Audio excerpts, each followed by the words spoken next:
Doncs la Clean Run Race és un projecte europeu, que és la primera vegada que com a Consell Esportiu participem en aquest projecte, i es tracta d'unir sostenibilitat i esport. No? És una bona manera amb els nens i les nenes que estan receptius, estan fent esport, estan fent una cosa que els agrada, doncs d'interioritzar aquestes aprenentatges sobre què passa amb el planeta, que ens està donant veus fa molt temps ja, i és una manera de conscienciar-nos que necessita ajuda, en definitiva.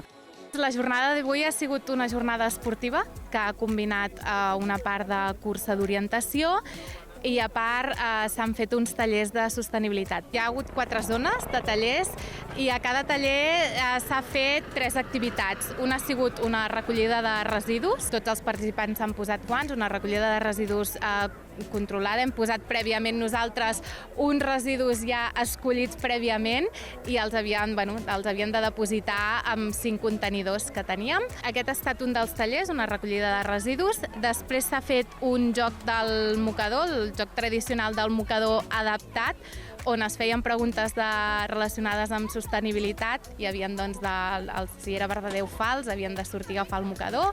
I després s'ha fet per últim un qüestionari d'avaluació per veure què havien après, si havien quedat clars els conceptes, i després, quan s'havien fet tots aquests tallers, sí que es donava com un val d'obsequi a tots els participants. Avui estem fent una cursa d'orientació que diferents grups amb un fulletó enganxen com unes coses i un enganx. Nosaltres hem vingut aquí a les 10, hem esmorzat, hem fet de tot, ens hem preparat i hem fet la competició. Aquesta és la nostra primera vegada i doncs intentem passar-ho millor possible.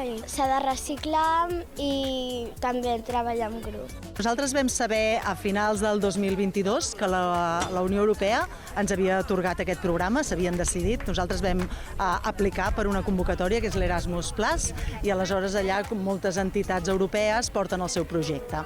Vam saber que nosaltres ens havien triat i el projecte va començar al gener de 2023 i acabarà el juny de 2024. Són 18 mesos de projecte.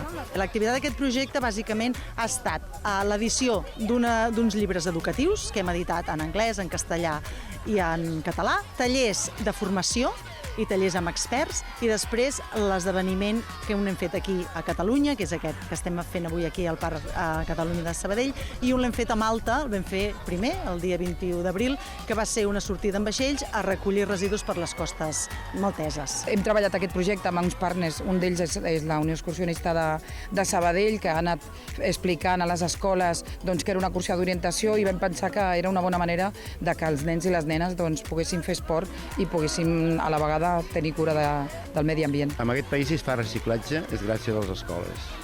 Es va començar fa molts anys a les escoles a fer separació dels residus, i jo ho recordo perquè llavors els meus fills eren petits i quan arribava a casa em deien no papa, això no es tira aquí, l'escola ens diuen que es té que tirar a l'altre lloc.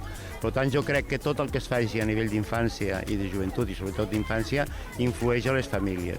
Costa o potser és novedós lligar esport i sostenibilitat, però jo penso que ara ja ens hem de posar la sostenibilitat tots al cap perquè ja és urgent, és una necessitat, i qualsevol activitat que plantegem, sigui de l'àmbit que sigui, ha de ser feta, pensada i implementada en paràmetres de sostenibilitat, perquè és que ho fem per nosaltres mateixos i pel planeta que el deixem els que vinguin.